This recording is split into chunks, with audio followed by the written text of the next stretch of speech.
Hello, this is Andrew Mitchell, a regular contributor to the brilliant symposium that takes place on economic corruption and crime at Jesus College, my old college.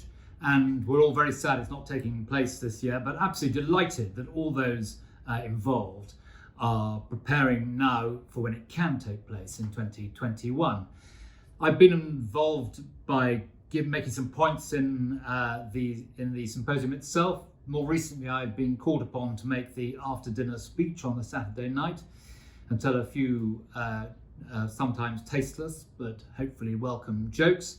But my normal contribution is to look at the developing world and see what we're doing to help eradicate the cancer of corruption, which in particular financial corruption does so much to mar the poorest people in the world in poverty. And in the last few days, the government has embraced an agenda that Margaret Hodge, the Labour Member of Parliament and former chairman of the Public Accounts Committee, and I championed in the last Parliament when Theresa May was Prime Minister. And in particular, we wanted to promote the whole agenda of open registers of beneficial ownership, which was championed by David Cameron and by George Osborne during the coalition government. And in fact, the Theresa May government was very resistant to this, and we had to force it through the House of Commons. But in recent days, the Foreign Secretary, Dominic Raab, has announced that all the overseas territories, that is to say, all of the Caribbean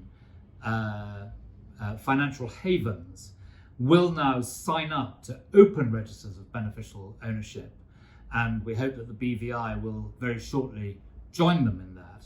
And this, along with the decisions that Britain made back in 2016, which the European Union made last year, which come into play in 2022, and of course the decision which the Crown dependencies, the Isle of Man, Guernsey and Jersey, have made, mean that this is a real effort to clamp down on money laundering and the stealing, particularly from Africa and Africans, of mineral wealth and mineral resources by corrupt warlords, bent politicians and business people.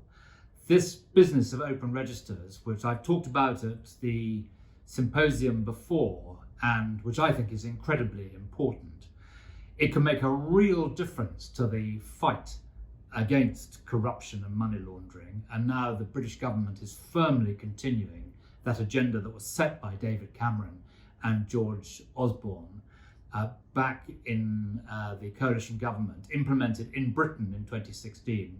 And now Britain is leading the effort to make sure that it's implemented all around the world. So that's a piece of good news. And hopefully when the symposium meets in 2021, we'll all be able to celebrate that and other progress that's made in the fight against corruption and financial evil doing.